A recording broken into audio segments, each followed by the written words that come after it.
मोहम्मद मोहम्मद गुलामी नबी में मौत भी कबूल है। गुलामी नबी में गुलामी नबी में गुलामी नबी में होना इश्क़े मोहम्मद होना इश्क़े मोहम्मद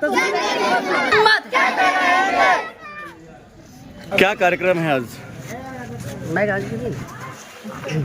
सबसे बड़ी बात है कि यूपी में एक जुलूस मोहम्मदी हुजूर सल्लल्लाहु अलैहि वसल्लम के बर्थडे के मौके पे जुलूस मोहम्मदी निकाला गया, जिसमें लोगों ने आई लव मोहम्मद का बैनर दिखाया। तो वहाँ पे कुछ लोगों ने फायर किया, कहा कि ये नई चीज़ है, बल्कि दर हकीकत ये कोई नई चीज़ नहीं है। और यूपी तो वो इलाका है जहाँ पे वहाँ के चीफ मिनिस्टर योगी कहते हैं कि ये मुल्क संविधान से चलेगा, शरीयत से नहीं चलेगा।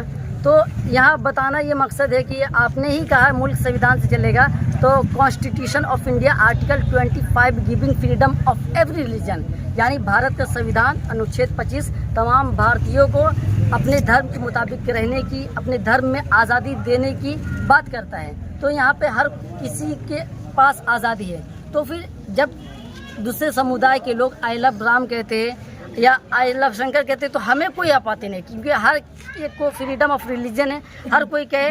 तो अब कोई मुसलमान आई लव मोहम्मद कह रहा तो इसमें भी किसी को आपत्ति नहीं होनी चाहिए ना। उसको लेकर आज यह कार्यक्रम किया जी गया? जी हाँ, उसी को लेकर ये कार्यक्रम आज किया जा रहा है। तो और ये मुल्क भर में कार्यक्रम हो रहा है, हर कोई जानता है। तो इस कार्यक्रम करके क्या मैसेज देना चाहते हैं तमाम यहाँ के बिहार सरकार या फिर देश के सेंट्रल मिनिस्टर को? सबसे इम्पोर्टेंट मैसेज ये है कि हमारा ये मुल्क जब 1942 में हिंदू मुस्लिम जब एक थाली में खा रहे थे ना, तो उस वक्त अंग्रेज़ों के जहन में ये बात आई कि नहीं, अब यहाँ पे इन लोगों के ऊपर राज नहीं किया जा सकता, क्योंकि अब सब एक हो गए, यूनाइट हो गए। और reality, this is the reality of our country, कि हम जब तक यूनाइटेड रहे, जब तक मुत्तहिद रहे, तो हम हमेशा एकदम आज़ाद रहे और हमारे बीच मोहब्बत रहा और हम डेवलपमेंट की सीढ़ी पे चढ़ते रहे। लेकिन जब से हम इंतशार नफरत में फंस रहे, तो कहीं ना कहीं आपस में मोहब्बत ख़त्म हो रही है, और मोहब्बत ख़त्म होने की वजह से मुल्क को बड़ा नुकसान हो सकता है। आपने एक आर्टिकल की बात कही जो संविधान में लिखा हुआ है, आर्टिकल पेज नंबर क्या है, आर्टिकल नंबर क्या है?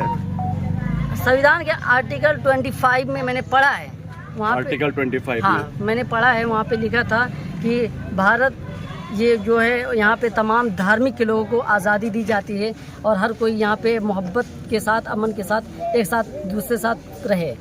और यहाँ पे तो हम लोगों का भी काम है मोहब्बत फैलाए, अपने मुल्क को मोहब्बत की तरफ ले जाए और अपने मुल्क को कामयाबी की तरफ ले जाए। तो आपका कहना यह है कि यूपी में जिस तरह से FIR हुआ है वो कहीं ना कहीं गलत है, वो संविधान को झुटलाया जा रहा है? नहीं, यूपी में जो FIR किया गया यकीनन वो गलत तरीके से किया गया, विदाउट रिसर्च। यानी आप यहाँ की जो चीफ मिनिस्टर आप खुद कहते हैं कि ये मुल्क शरीयत से नहीं बल्कि संविधान से लेकर दिया, एब्सोल्युटली वी एक्सेप्टेड।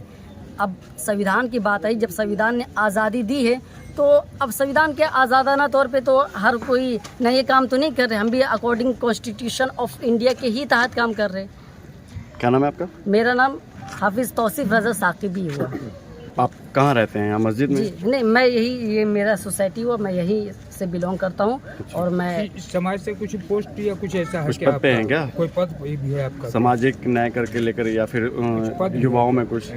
यानी यहाँ पे अभी युवाएं जितने हैं अल्हम्दुलिल्लाह मेरे एक्सेप्टेबल है, मेरे ताबे हैं, मेरे मानने वाले हैं। और अल्हम्दुलिल्लाह हम लोग का काम हमेशा है कि एक यूनाइट बन के रहना और मोहब्बत की बात करना, मोहब्बत को फैलाना। जी, आज मोहल्ले में आई लव मोहम्मद को लेकर काफ़ी युवाओं में जोश है, क्या कहेंगे, क्या इसका कारण क्या है? देखिए पत्रकार बंधु, ये देश हमारा हिंदुस्तान सारी दुनिया के मुल्कों में सबसे न्यारा और प्यारा देश है। ये देश एक ऐसा है, आप देख ले कि कहीं किसी जगह के लोगों की नाक लंबी है तो लंबी है, सब लोगों की।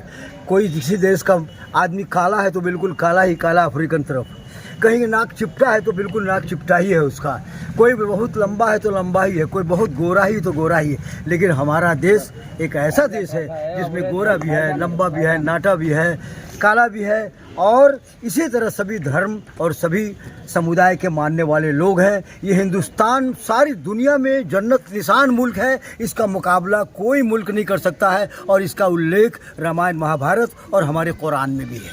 और हमारे कुरान में ये भी जिक्र है कि तुम जिस मुल्क में पैदा होते हो उसकी वफादारी तुम्हारी ईमान का एक हिस्सा है। हम हिंदुस्तानी हैं और हिंदुस्तान से प्यार करना, उसके साथ वफादारी करना हमारे ईमान का हिस्सा है। लेकिन कुछ पाखंड लोग, कुछ नासमझ लोग जो गंदी राजनीति करके हम सब लोगों को आपस में भाईचारा का जो बात था उससे वो ख़त्म करके एक गंदे वातावरण में राजनीतिक की दुकान खोलकर राजनीतिक की रोटी सेकना चाहते हैं, जिसके चलते वो जो है से लोगों में।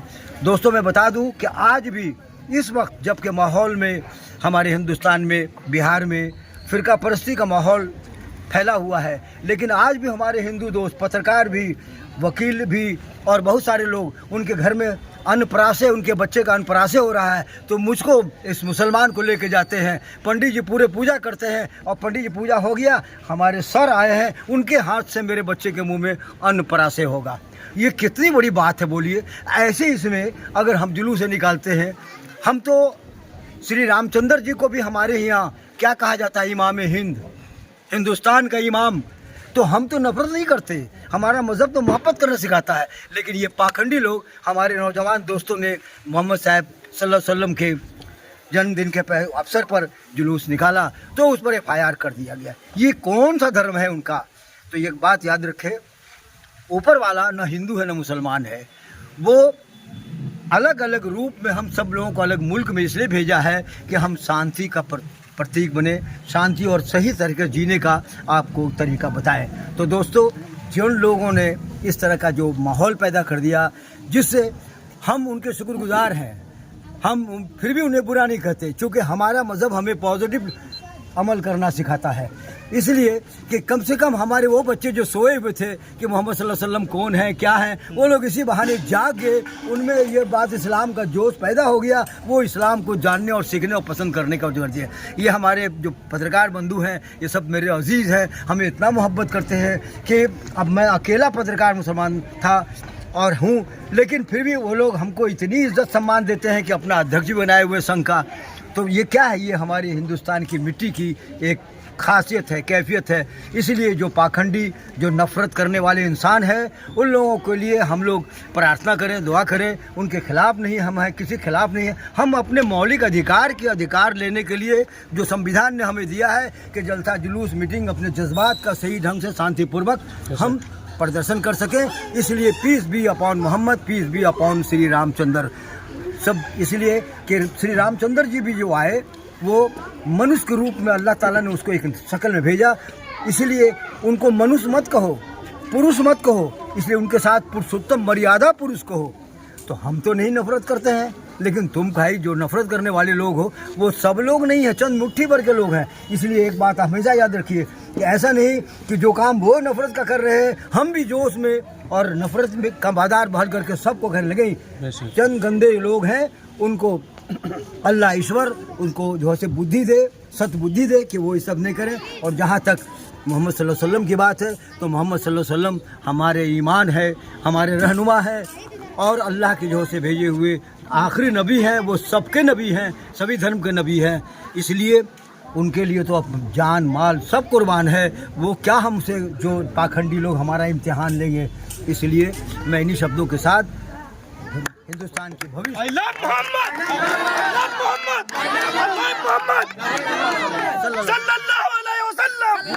मासूम जी, क्या पोस्ट है आपका?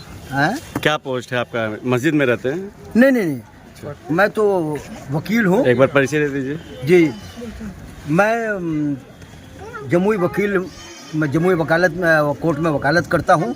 50 साल मेरा प्रैक्टिस हो गया और 26 जनवरी को मुझे बार एसोसिएशन ने भी सम्मानित किया और जुडिशरी ने भी मुझे सम्मानित किया। और मार्च 27 तारीख को हाई कोर्ट के 5 जज आए थे इंस्पेक्शन करने के लिए, उन लोगों ने भी मुझे सम्मानित किया और ये बोल के कि ये पहला वकील है जो बेदाग है और न हिंदू है न मुसलमान है बल्कि एक सच्चा इंसान है। ऐसे तमाम छोटी बड़ी खबरों के साथ लगातार बने रहिए। अगर आप मेरे चैनल पर नए हैं तो चैनल को लाइक और सब्सक्राइब जरूर कर लीजिए। जय हिंद।